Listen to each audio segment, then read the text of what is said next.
Well, we come now to one of the most important and inclusive experiments, which we call the little one and the little one, the mirror, and the big one, the hole in the card. And the four of us doing this experiment. Here's Maureen equipped with a card, here's Sean equipped with a card, and you, the viewer, have a card folded up as part of the kit, and could you please make sure you have it in your hands now? And as I have it, when you get it, hold it out there, as I'm doing, about, if you wouldn't mind, a foot or so away. Have you got it? Okay, we've all got our cards, and we hold them out there. And it's essential when we do this experiment that we look at what we find on the card, in the card, and don't look at me, don't look at Douglas when you do this. Look at your card, would you please? Each look at his or her card and take what we get there. No use looking at other people doing it. One has to do this for oneself. And the name of the experiment is the little one and the big one. It's obvious which is which. And the purpose of the experiment is really to see which of these two faces, because these are faces of a kind, which of these two faces fits on our shoulders, which belongs to us here where we are. That is the thing, which is our true face, and our true face has to be the one which fits on our shoulders, not on other people's. It has to fit on these shoulders. And please do remember, will you, and Maureen and Sean and Douglas indeed, remember that you are the authority on what you find. And we're not telling you what to find. I'm not telling you what to find. I'm asking you what you find. And I say, be faithful about that and stay with that. And the research here, purpose of the research, is to see which of these two faces fits really on your shoulders, and therefore is your face.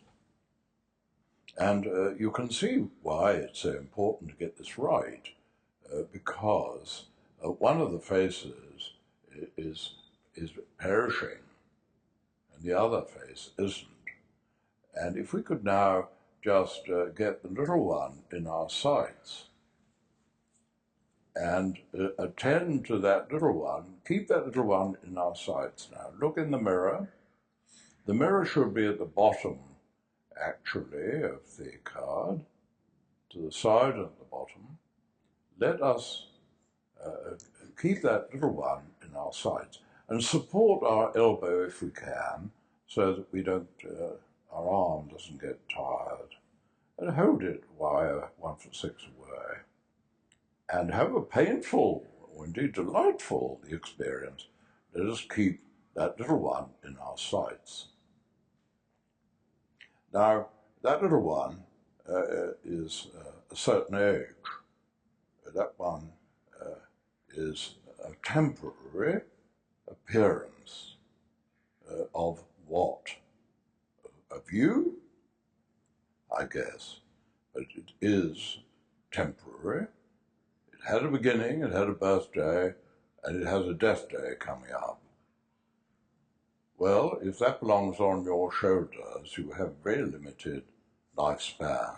Or to put it more crudely, really, that one, I hope you're looking at that one now, in the mirror. Why, that one, it has a terminal disease. And the name of that terminal disease it's suffering from is life. So it really is a matter of life and death, literally a matter of life and death to get this one right.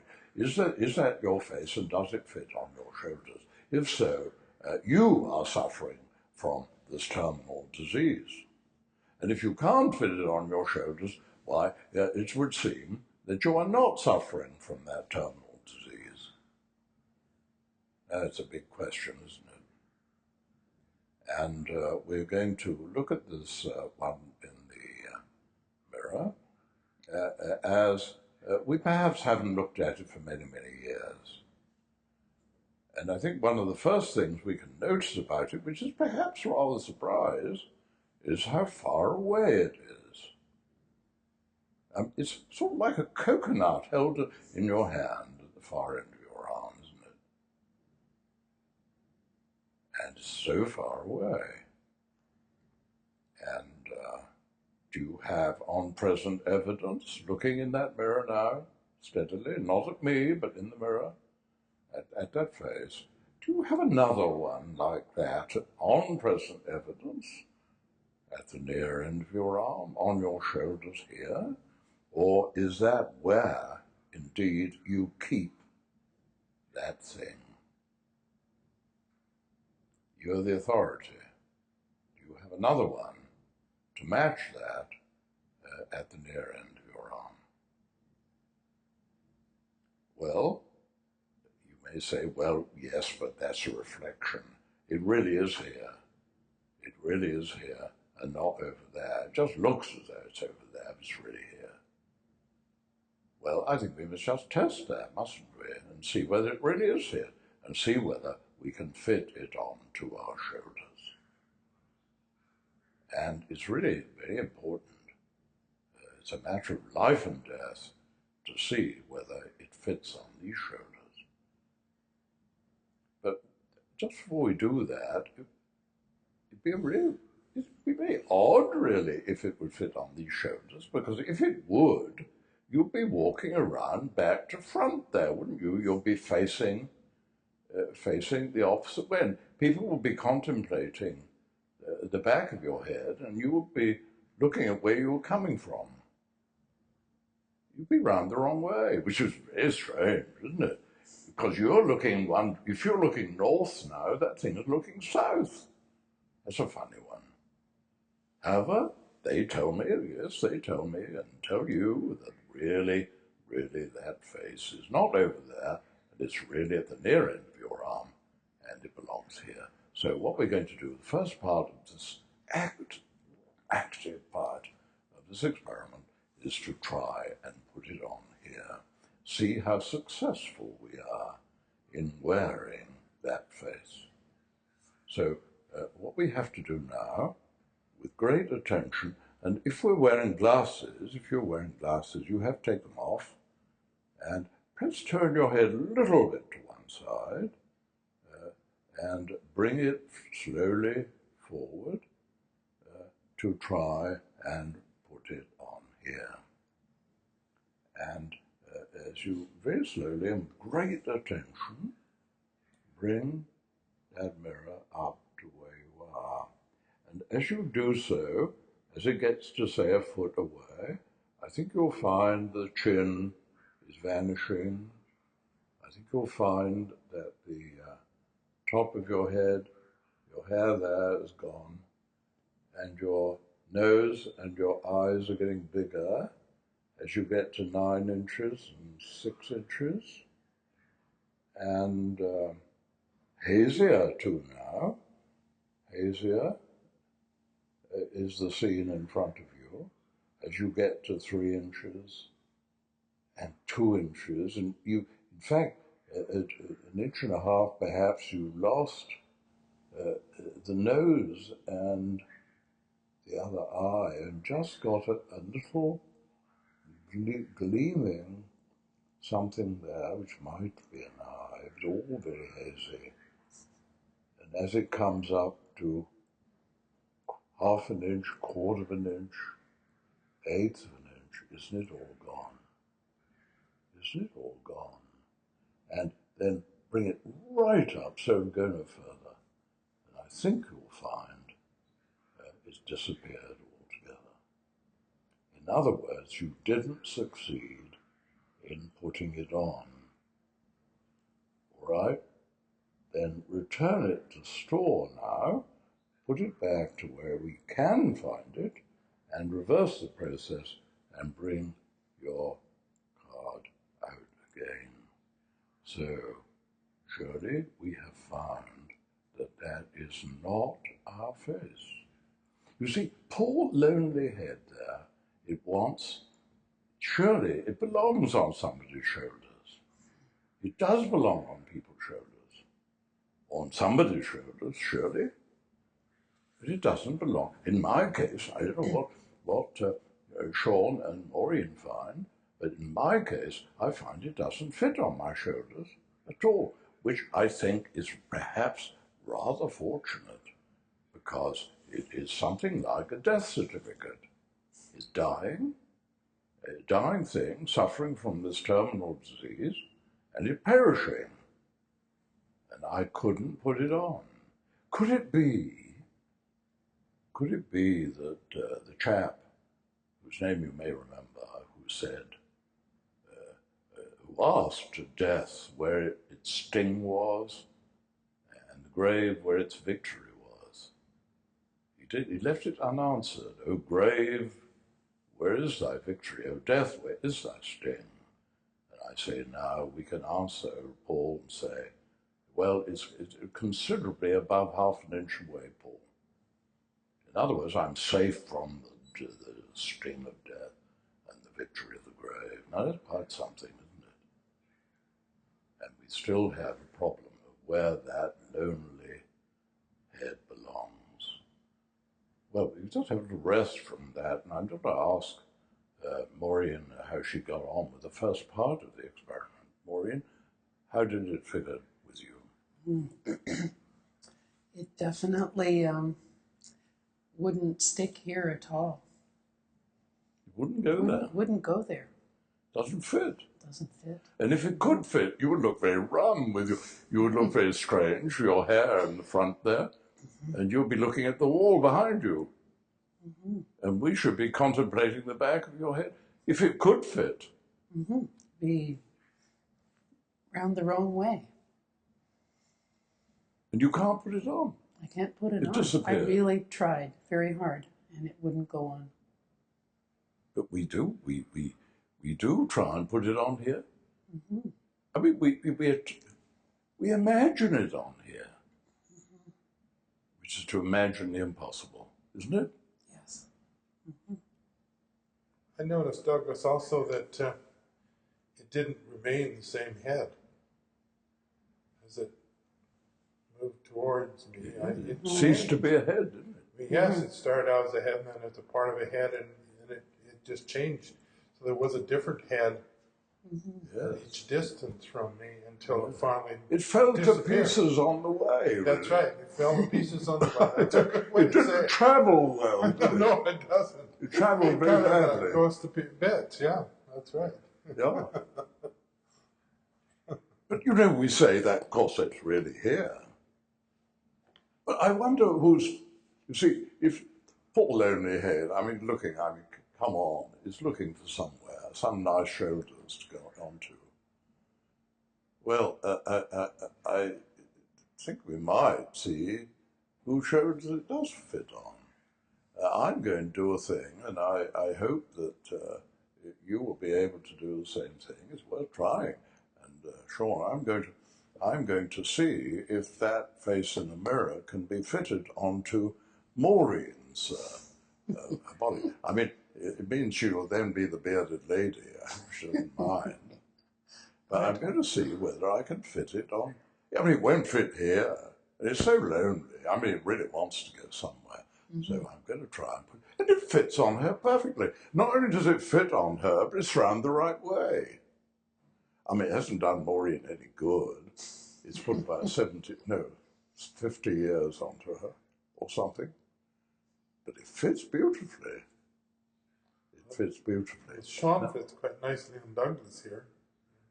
What are you up to, Sean? Well, Sean's now bobbing on You put Sean's head on Douglas's body. on top of Douglas there. Yeah. Yes, Fits and- there, doesn't it? Yeah. yes. Not only that, Maureen's head fits on Yes. Douglas's quite well. Well, also. I think our viewer could have the same fun here and try her or his face on Douglas, for instance. I mean, doing Douglas a great spot of good, I'm sure, and great improvement. Could you try your face? You've got a mirror there. Try your face on this body. Does it work? Well, why does it work? Why can you fit it on other people's shoulders and not your own? I think for a very good reason, you see, because that's where it belongs. Look, I've got Sean's face now, and Sean, you give it to me. You see, you gave it to me, and I've got it here. I know how the light falls. I have Sean's face now. I'm seized of it. And no wonder you find your face on this body, because your face belongs here at this time. I've got it. I can describe it in great detail. Yes. I have My Douglas's. property. I have Douglas's. And that's right. In total detail. And you gave me your face. I gave you my face, and so on with Maureen. Now, this is a very courteous thing. It's a very loving thing. And when we take our face and try and put it on here, we're not only doing something which is A, impossible, but we're doing something which is B, theft, larceny, and a kind of outrage, aren't we? Right. And the great thing in life, in personal relationships, in all these intimate matters, is not to steal from the world and your friends and the people you love, not to steal from them what is their property, namely your face. And I say, if you want to be more beautiful, have a more relaxed face, have an expression which I'm sure would be more charming, you know. I'm sure that what we call charm is partly refusal to steal from others what belongs to them, namely our face. Leave it with them. They take care of it. It's their property. And it does not belong here. We're constantly trading faces. We're in the face trade. And it's a constant exchange. Yes. And In other words, Sean, we are built for loving. I mean, this theme is coming up again and again. I make no apology for repeating it. We are built open. We're built for loving. We're built to accommodate each other, aren't we? I've nothing to keep you out with. And my face is not my property, it's your property. And your face is my property. And we're trading faces. And this makes love possible. And when I keep my face here, it shuts you out and says, keep out, I've got one. And that's insulting, and it's rude, and it's damn bad manners. And isn't it's it? not It's true. shocking manners. And it's not true. And well, of course, that's a really important one. It just ain't true. I think one on. Yes. Well, I mean, there are other things. Could we perhaps go back now to just a final look at that little one over there? Just note a few other things. And what I see there now is something which excludes other things. This is a one-off job. There's only one of these in the universe, and it has to look after itself, doesn't it? I mean, otherwise it'd be invaded and broken down and even destroyed and so forth. If it doesn't look after itself and care for itself as against all others. And it excludes the background, you see, and it's got notices all over it, keep out. I have to maintain myself. I announce only myself to the exclusion of all others. Well, there is like that. It is exclusive. And I think it was one of the reasons why it's dying, because things which are so exclusive, they die, don't they? They really do. Because all attempts it makes to look after itself really are doomed. Well, it's right. It's right. And of course, there are many other things. See how complicated it is, and opaque, and coloured, extremely complicated. And while we're looking at that one, we can notice that how different it is from the big one, isn't it? Where there are no eyes in the big one, no nose, no mouth, no complexion, no. The big one is not shutting things out; it's taking things in. So enormous contrast we can see already. But I think the big thing about this one is that it is, if we could bring it here, this would be a kind of suicide, wouldn't it? If we could, it's putting on a death's head. And a very small, it's very small. Very small, narrowing thing. And so I'm not there. That's not my face. This is a face. This is I'm looking in the mirror, and I'm not looking at my face. I'm looking at a face which doesn't belong to me. It's a face that I give to other people, and I don't I don't recall it. I don't ask for it back. It's my gift to others, and to steal your gift is to steal. You gave it away, and you never had it, really, but it is coming from you, of course, but it belongs to all the people around you, and is not your property. And just as well, because if you could put it on here, A, you would look ridiculous, and B, you would be attempting suicide. So that is the story, I think, of the little face, the little one there. But I guess, that we need a face, don't we? I mean, if we're in the world, we kind of need a face. I mean, don't we? I'm not exactly faceless. Somehow, I would like a proper face that does belong on the shoulder. What kind of face does belong on the shoulder? And I think we may, in the second half of our experiment, find a face here, namely the big one here, which does indeed fit on these shoulders. So, before we do that, had you any thoughts about what we've done? No, I don't, Douglas. It's just very clear that it's very clear. It's out there, at the other end of my arm. Yes. It's small, it's limited, it's perishable. Yeah. It's everything that humans are. Yeah. And of course, in the end, it's a kind of, although I may appreciate it and hold it, in the end, it's a kind of sad story. I mean, it's doomed, really. Doomed. And of course, this is not being miserable. It's not realistic. We're not putting that down. In fact, we're suggesting ways of giving it to people without spoiling it. By we're giving them something really which is a much better present because we're not claiming it. And if we claim it, I think we do it some kind of injury. Really, it becomes artificial and not such a nice gift, Well, when you give people a present, you don't keep on calling on them and asking for it back. It's a small present.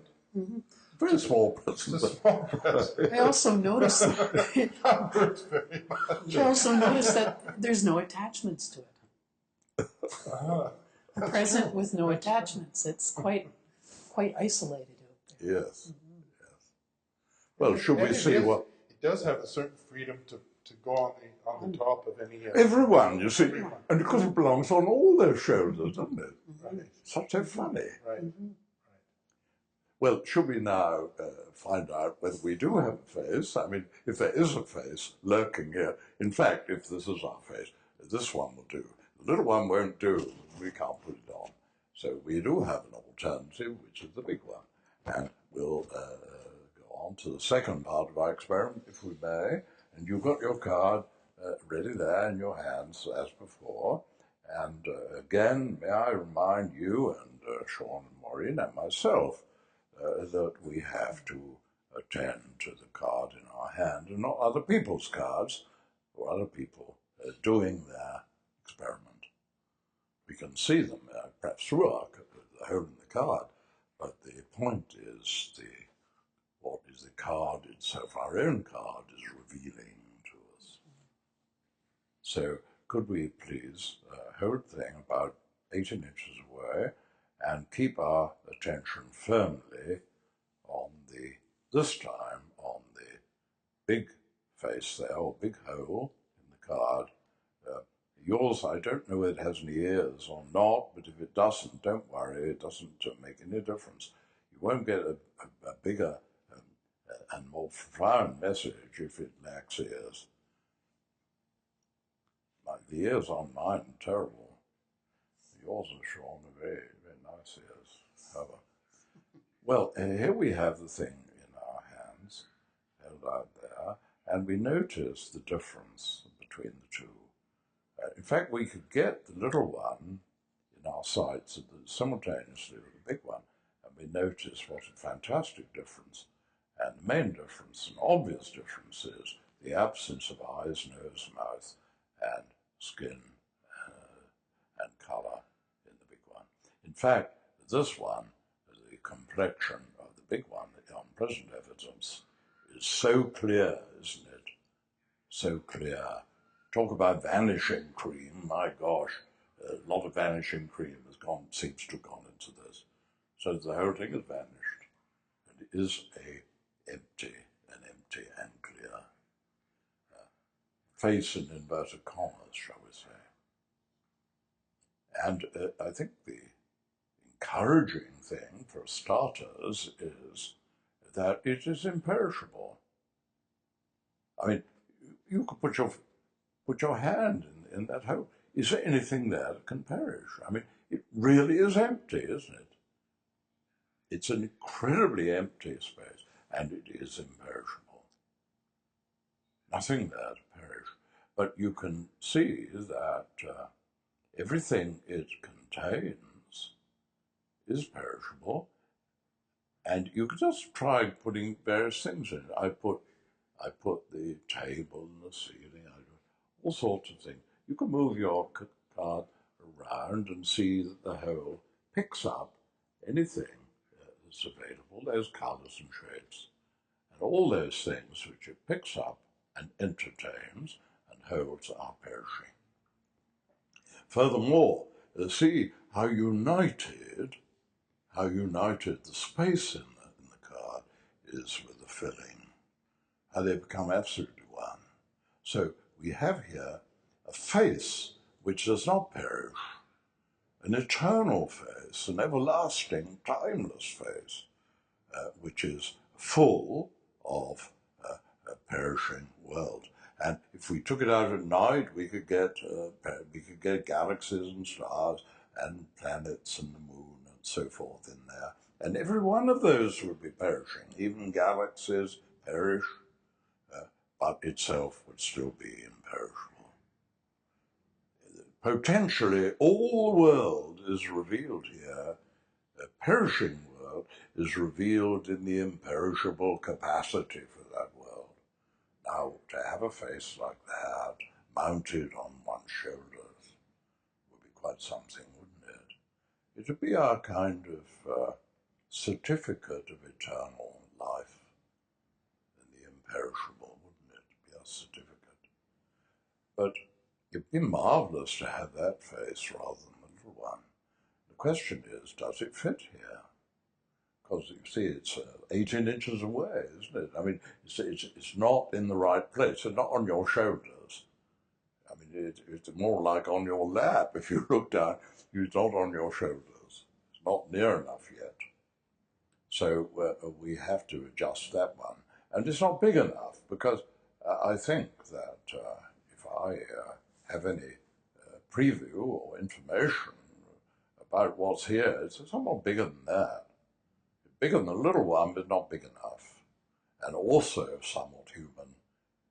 And everything human, it's a suggestion of a human face. And everything human perishes. Now, I think we can correct the three limitations, namely distance and smallness and humanness, by doing the the second part, second active part of our experiment together now.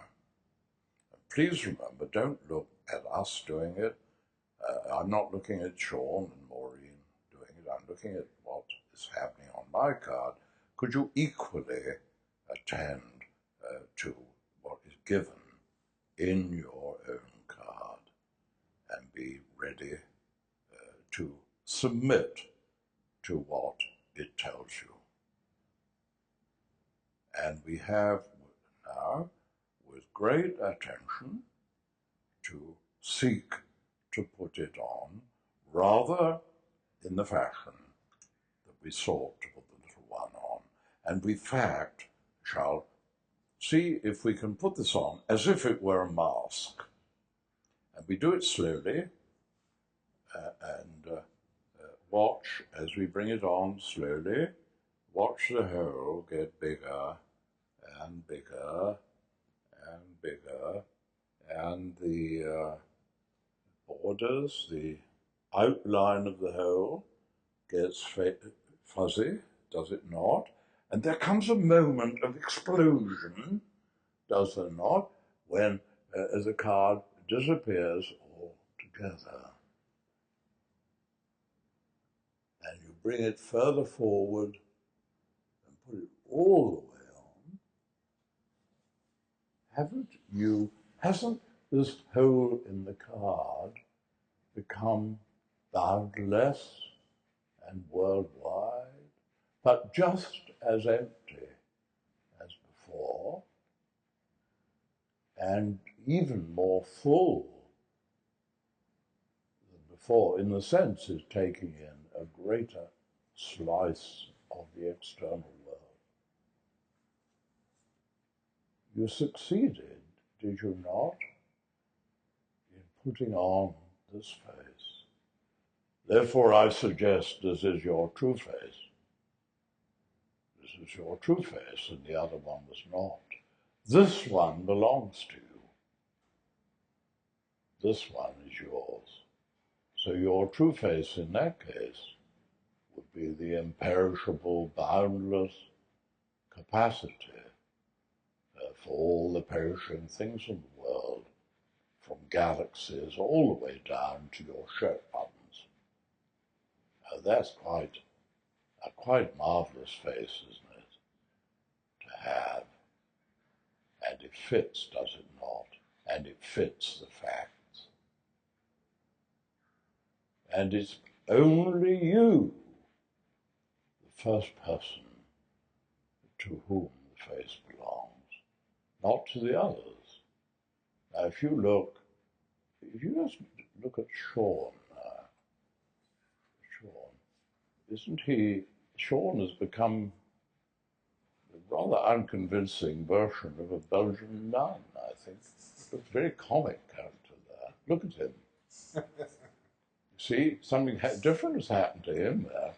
The hole is kind of filled up with a kind of cameo or something. Bas relief. A kind of pink thing sticking out of his card. He'd become something like a Belgian nun there. And Maureen, I guess, a more convincing Belgian nun. And Douglas, kind of bearded horror, somehow made into a Belgian nun. But look, those three, for you, I think we may be very ridiculous and amusing. Comic characters. Are you, to yourself, comic character? Or are you absolutely, perfectly, without anything comic about you at all, because you are boundless space for the world to happen in. And your face is the face of the imperishable one, full of all that perishing world. And so what we did, I suggest, when we put on the card, was exactly what Paul said, the same chap who talked about, asked where the victory of the grave was and the sting of death was. We've done what he said when he said, this mortal, alleged mortal, this mortal, has put on immortality. Doesn't it fit? Isn't this your true faith? You're the authority. Don't believe me. You're the authority. Absolutely, absolutely clear here, Douglas. Absolutely. Nothing whatsoever. Just Empty. and containing It everything. fits. Fits beautifully. There was no resistance. We tried it on, didn't we? For comfort, for size, for every other darn thing. And it fits. The little one wouldn't fit. Because it doesn't belong to us. This is our true faith. And this is what Zen calls our original phase. And we've experienced our original phase. Much facilitated this vision by this piece of apparatus. This is just a total reminder of what's here. Yes. It's kind of like if total face remover, really, just Yes. totally removes any sense. Yes. A face remover, yes. Well, it isn't really a face remover because there never was one here That's to right. remove. Really. Removes the illusion. Yes.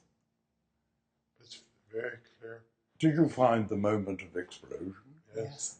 And your face becomes worldwide. Yes, indeed. Gosh, this is Wider taking than that. seriously, isn't it? Yes. Limitless.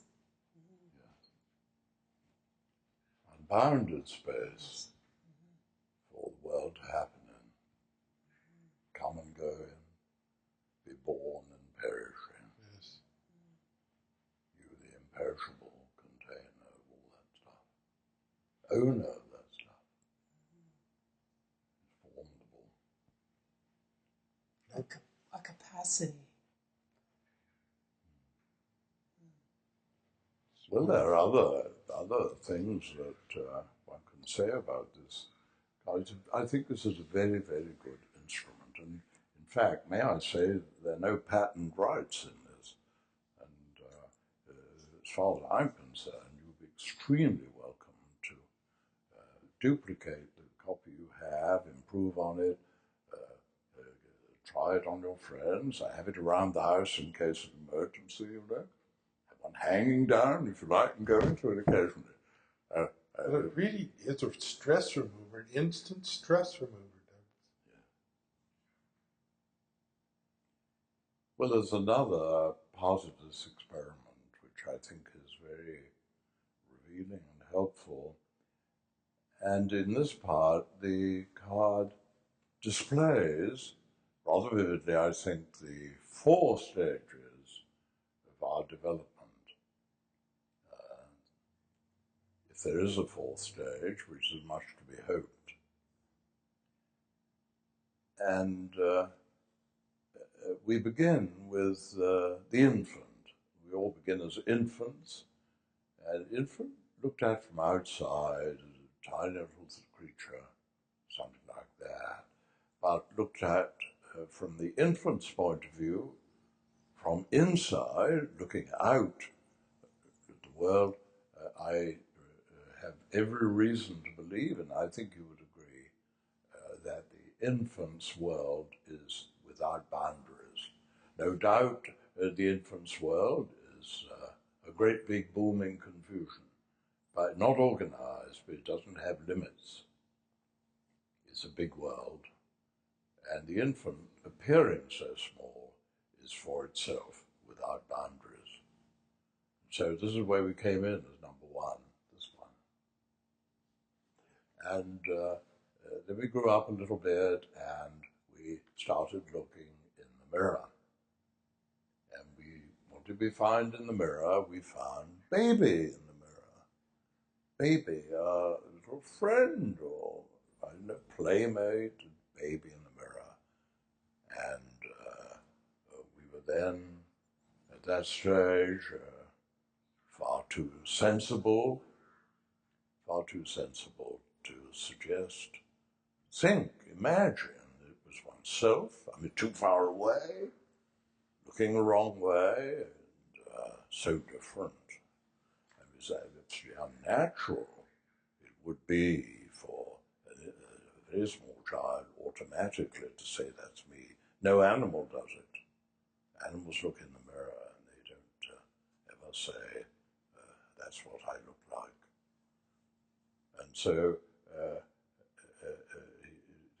the next stage is, of course, that our parents and siblings and so on start telling us as we grow up to 2, 3, 4, and so on.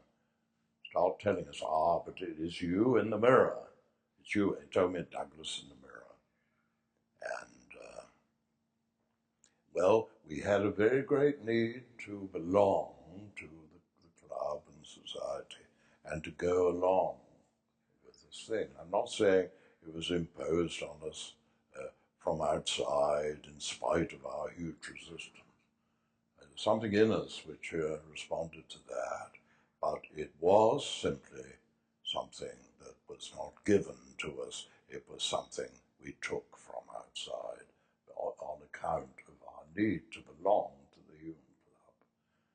And so a child of Y rising 3, 4, 5, 6, we acknowledged that the one in the mirror bore our name, and that was our social aspect. This is what others reckoned one to be. This is how one appeared to parents and the rest, aunts and uncles and siblings and so on. So one had this social aspect. That was my face in the mirror. And then something even more radical in a way happened. Perhaps very soon after acknowledging that, perhaps a long while after. But that face kind of moved up here. You know, it rushed up our arm and got here, as it were. No longer was it just out there, or really out there. It came and took possession. And so I am Douglas here, with Douglas's face here, and that was just a reflection. But, well, this happens, I suppose, in a normal child's life, often quite early age. That you have a face here, and it's your face, and the clue to it is what you see in the mirror. But with a normal, healthy child of 4, 5, 6, 7, 8, why, you haven't ceased, have you, at that age, to be the big one. You haven't lost your immensity. And when you're very, very happy and relaxed and not under pressure of any kind, and good, and not naughty and under criticism, up at table having to learn table manners, why, you are the big one. But on social occasions, and when you're under criticism, especially when you're naughty, you are that little one. So I think it's a blessed, blessed time in our lives, 6, 7, 8, that kind of age. We've joined the human race, but we haven't paid the full subscription. We are both. This we are for others, this we are for ourselves. And when teachers say you won't find the blessing that is coming to you, or that could come to you, until you become like little children, I guess that it's that kind of child who really is humanized, but not paying full price that such teachers are referring to. And then, as we grow up into our teens and become adult, we enter the third stage. The child is the second stage. The child is both. The infant is the first stage, the big one. The child, second stage, is both of them. And the third stage is the adult stage. And this is so astonishing. It really is unbelievable. And what is the third stage? The adult stage of our so-called development. So-called, And it's this. You know, that is the third stage of our life. Isn't it? And we've lost our space, and we've become our face.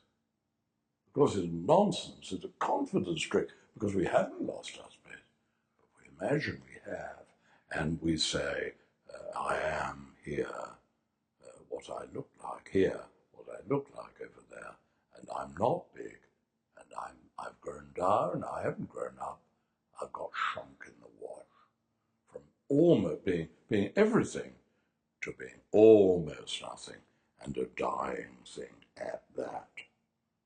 And that's a terrible. This is the human condition, isn't it? The unregenerate human condition. And it go on for long enough, and that is hell. It isn't even merry hell, it's miserable hell in the end. Why? Because this one is separate. Lonely, separate, dying. Announcing only itself. Alone. Well, what is the fourth stage? Well, we've done the experiment, and we've all done the experiment, so we've all entered the fourth stage. And it's a stage of real blessing, and I congratulate you. And my two friends here, and indeed myself. And the fourth stage, what is it? It's that, isn't it? It's that. And here is my true face. It belongs to me. And here's the face I gave away to other people. And now I am busted wide open for the world to happen in. My nature is capacity. I'm openness itself. There's the big one to receive the world and every blessing. And I'm not perishing along with the perishing world. I am who I am, the imperishable container, receptacle of all perishing things. 4 stages of our life. The infant, number 1. The child, both. The adult, just this one. And the seer, because that's what you are, a seer, a wonderful thing to be. The seer of who she or he really is. The seer is both, but primarily this one, and this because this one you gave away and don't steal. So I think it's a very helpful tool, this, isn't it? Indeed. Very revealing. It seems to me, Douglas, it really puts before me the fundamental choice in a way that I have as to which world or which life, which realm I'm going to live in. That's right. If I choose to be this little guy and put it on, it basically means I'm going to live a life of varying degrees of hell, really. And if I choose to see the truth and live from this one, this big one, then I do live in God's world. Yes, and Sean, you know, it's not denying the little one. And because what we could do, and in a way, I think in a way, we might do, might consider improving the experiment by having another mirror and just holding it there. That's so right. So you see the little one. Yes, I don't lose the little one. No, you don't lose the little one. So if you're the little one, you're only the little one. But if you're the big one, you include the little one along with the others. Yes, well, God's world doesn't exclude anything, including my little one. That's right. It includes everything. Includes everything. With open heart. Yes, yes. But the quality, it seems to me, the quality of my life changes from this. Well, it really does. And you're living from who you are. You're living from the face which fits on your shoulders. Right. You're living from this, because what fits on your shoulders, Sean, is the whole world. Yes. Because it's all yours. You know, talk about Atlas carrying the earth on your shoulder. Yes. You're doing better. Right.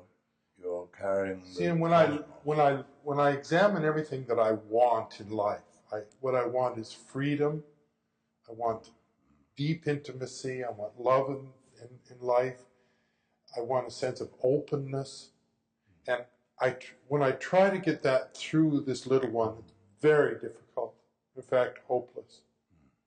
And yet, when I am this, when I see this and I live in this place, all of that is immediately here. All the things that I really, really want.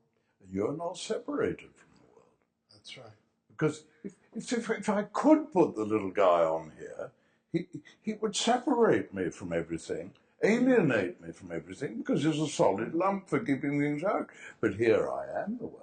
This is not a way of getting out of involvement with the world, but getting deeply involved, isn't it? So it is your world, and you're out there being that world. It's not separation from the world, it's union with the world. I am that world, and I'm not limited by that world. That's right. So you have your cake and you eat it. Yes. I think also that's a source of great compassion. It's like, it seems to be that's where my compassion comes from. Yes. When I can include both. Well, that's right. And the hurt of the world and the joy of the world become yours. And one of the reasons, I think, Maureen, why we resist this fourth stage is that we say, well, little guy, I got you back to the world. You see, I've got enough troubles of my own to keep out.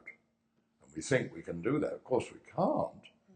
But we, perhaps our resistance to this blessing, the fourth stage, is that we have an inkling, and it's true too, this inkling that we're going to take on the hurt of the world and assimilate our own hurt and anguish and suffering to the anguish of the world. And I think the way out of our own, don't you, the way out of our own suffering eventually is to assimilate it, to join it up with the suffering of the world. But I don't think we need do anything about this. If we keep coming home to who we are, we shall find it happening automatically, that we shall feel the hurt of people. I don't think we say, now I've got to go out in the market, go out and feel this and feel that. I don't think that can be done. If we tell the truth, it will come, won't it, in sufficient quantity. Because it might get us into a lot of trouble. To be this is to in fact be all of the world and all of its hurt and suffering. Well, it is. Its sadness as well as That's right. the other side. And yet to be the world but not limited by it, That's right. not condemned by it. Yeah. It's a relief from suffering as well as taking on That's suffering. right. And the awareness of suffering is in fact its healing in the end. Well, may I just indicate, not necessarily putting it into this discussion, but just indicate the final message that this tool here has for me. Could I have your cards? I can't collect yours because it's not available, but you can see what we're up to here. And you can see what happens when we put the cards together. See what happens there. With the two, the three, and indeed the fourth, if we could add it, the three spaces become the same space.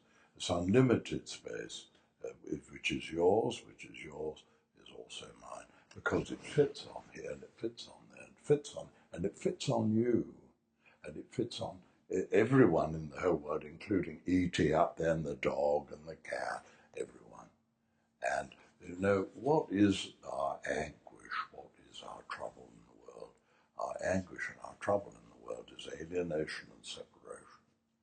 Well, as this little guy in the mirror here, if I could put him on, this would be the anguish of separation to the nth degree, wouldn't it?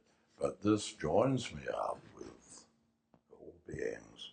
And so I can say, really, here, Sean is Sean, and Douglas is Douglas, and Maureen is Maureen, and you are you. Here we make a noise, we're separate, and obscure one another, and so on. But here, I have to say it, here I'm you. And I think that is needed for our healing, don't you? Until I am you, I'm not well. Until I'm you, I am not well. I think we have to find the place where we are joined to all beings, where we are one with all beings, and then our hearts' anguish put at rest. So it's a pretty good tool, isn't it? I think it's a breakthrough in the spiritual life. It makes things which have been so wordy and so esoteric and difficult, advertised to be difficult, makes them accessible. Very accessible, Douglas. Yeah. Closer than breathing, closer than anything. Yes. Absolutely accessible. Yes. Of course, living it is, having seen it now, and briefly we've seen it. And the wonderful thing about this is we can't do it wrong. You see, either you see this or you don't. It's an all or nothing thing, isn't it? Yes. If it's the only thing Douglas and I can do, really, absolutely, full assurance I'm doing it right, is to see who I am. Either do it or I don't. I put on this face, my true face, and I enjoy it, or I don't. It's not something I can partially do. I can't see a spotty version of this or half of this or something. And so when the first time we see this is just like the Buddha, I suppose, and Jesus and all those others, just as they did it in the same way, to see into their immensity. And that's an enormously encouraging thing. So you say, well, it is indeed the beginning of our spiritual life in a sense. It's where we start off from. But in a way, it's a go-to. But we do have this work of practicing it, coming back, until we stay there, and we stay at home.